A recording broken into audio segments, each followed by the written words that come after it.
because this one here it looks really nice compared to some of them we actually seen. So, so this particular house here, a 322, 18 square feet. This is an REO. The bank is asking $196.9 for it, so that's 108 square foot, $108 a square foot. The ARV that I worked out is really at 104, and so the ARV should be like 189 for this house when you look at it in comps for the whole area. The pool might add something to it, but that's only if somebody really likes the pool, then they would be willing to pay extra. Right now, I think they probably jacked up the price because of the pool at this particular house. It is working. You can see the pump is on and stuff like that. So we're just gonna go around the room and see who and what they would do with the changes they would do to this particular house. What do you think it needs to have in order to make it, sellable? First thing would be the kitchen. Okay, let's just kind of get started. Okay, what do you think? What do you think? Oh, What would you do? to sell it to an investor or to sell it to, Well, it doesn't matter? Okay, there's strategies. Okay, the strategies are, would you hold, but do a buy and hold? Because would you rent it out, or would you just do a quick fix and flip? I'd flip it. Okay, and so with fixing and flipping, what do you think you'd have to do? What do you think the repairs would cost to bring it up to that level you think it would sell for? I don't think I'd really add it I wouldn't do anything to it, I'd just flip it. Okay. Okay. So what do you think, John? Well, after consulting with Dwayne, he had a really good idea, and I actually agree with it. I'm afraid of the list price. I don't think there's any margin in it to flip it and really make out with a good profit on it without having to do something to the house like this kitchen. Right. At least redo the kitchen. Okay. Kitchen is it's okay, but it's dated. Right. The house is dated, obviously, and for that kind of money, you can go buy a brand new Okay, house. but you have to understand that banks can ask anything they want. Anybody can ask anything they want for a price. Sure, I It's get what that. people are going to offer for it. So I if get we can that. work out the number where you think it would be advantageous for you, and most likely they would never take it, but I wouldn't want to give any Yeah. more than 90 to 100,000 for this house. well, you have to work out the numbers first. It's not a off the cuff thing. I mean, depending on what you want to do. I mean, that's kind of like where we work out the numbers, so you've got an idea where you're coming Well, what I'd want to do is buy it and owner finance it from. Okay. to a young couple starting out. Right. Get them out of an apartment. They got 24-month rent history. That's good. They got jobs. But say they don't have the best credit. Maybe they don't even qualify for FHA for whatever reason. Right. I'd do owner finance on it or rent it out. Okay. Dwayne. Yeah, to me, it's a rental, and it's a pretty decent rental. Okay. I'd get it for whatever I could get it at, whatever I could beat the bank up for. But I would rent it, and I would. About the only thing I would do again, I'm real big on the very first thing that happens is the front door. So the front door, I don't care what you got to do to the front door's got to be okay. The screen door doesn't shut. So I would make sure that screen door shut well. I think it's calling for a family. I think I'd sell the daylights out of that swimming pool. So how much do you On think we rental. put into the repairs? Less than $100. Okay. That's where I'd go with it. David. House looks, amazing, to be honest with you. The stuff that needs to be done is minimal. I'm thinking that if I was to put like any kind of money into it, it probably wouldn't be more than 10 grand. The kitchen, I definitely agree that needs to be updated. Pool, which is one of the biggest headaches, it's in very good shape. I went out there, looked at the pump. Pump looks very, very good. I wouldn't say like brand new, but very close to it. Right. And I do agree. This is because of the price and the way that the property looks. Rental. This is definitely a rental property. Do you know what the rentals go for in this area? Yeah. Everybody pull it up. Let's do that now. Actually, meant to.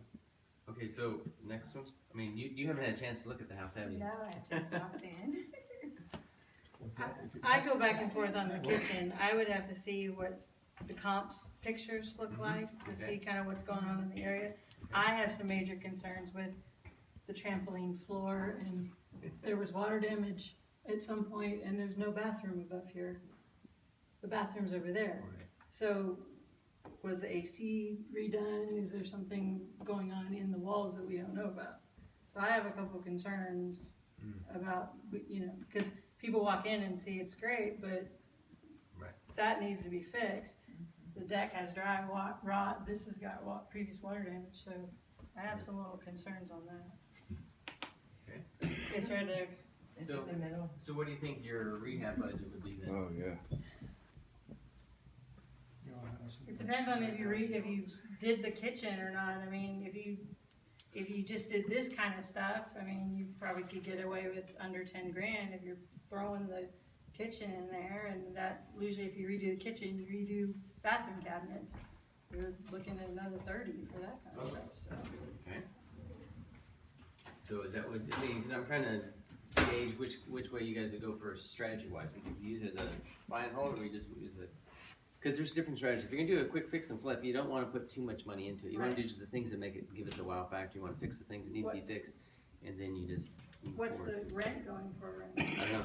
I don't know. Rentometer.com is where you go for it, and you put the address in, and you know, it gives you what the average. That- Now that's a little bit low, because if you look at it from the MLS side, MLS has lease ones in there also, and they're usually a little higher than what Rentometer is. Okay. So. That would be information needed to make a decision. Yeah, I'll keep you posted about Okay, Sid, what do you think? Definitely, to me, it's rental. And even as a rental, a rental, you might still have to put in like a new stove and oven. Those cabinets are really kind of atrocious. Really? So, because the woman's still gonna be the one that's gonna walk in and go, ew, right? Go ahead. Right? So, but I Peek around that corner, haven't, you'll go, when we "Yeah." find out what the rental is in the area, that would play a lot with that. It's like right around 1100, 1200, but I think that's a little low. But that's what it says. Renometer. 1100? Yeah, about 1100 or so for the rentals. But I don't know. It just seems like it's a little low. Yeah, I say. Yeah, you have to actually do an actual analysis of what the current rents are going for. And if you guys don't know, for the rental meter, it'll give you a pretty good idea of what the rents are going for in the area. Mr. Winter. Okay, Grant. Yeah, definitely say a rental, and there's probably like at least 7 to 8 grand worth of work into it, because the kitchen needs to be redone.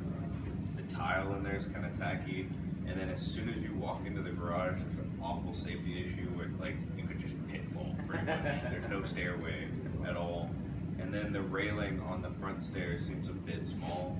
And just from a safety perspective, I might do a different railing on that or something. And then. But other than that, I like the property, I like the backyard, the high fence is nice.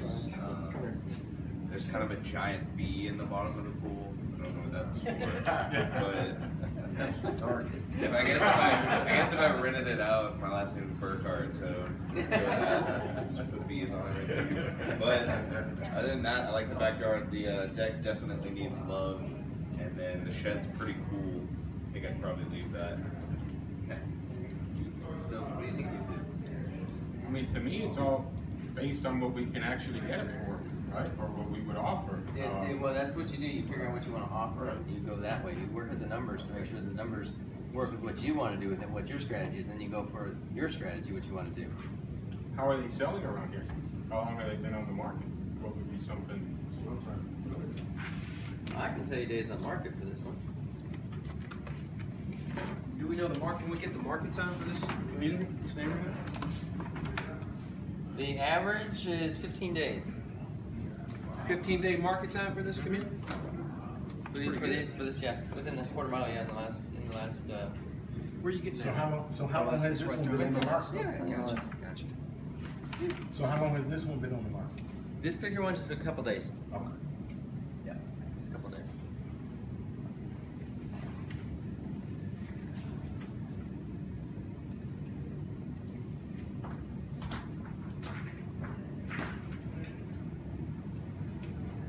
So did you come up with a number, total number to? Well, I mean, to me, if it's 15 days and that's something that if we could get it for the right price, redo the kitchen and the bathrooms, then you can definitely get top dollar for it. I mean, everything else is pretty much cleaned up and done. Outside's been painted. Yeah. Backyard looks good. The deck isn't gonna cost you much, has a brand new fence. So it's got a lot of really big positives. Yeah. If we could get it, again, I'm brand new, so I'm not sure how we go about making the offers, but. Oh, no, it's, you tell me what your, Right. the repairs, and we'll go through the other numbers we gotta do, so. When you were in through it, you weren't there last time? No. Okay. Yeah, Because then, I We mean, went through all that last time. yeah, we'll go through it, but, so, yeah. because to me, if it's selling in 15 days,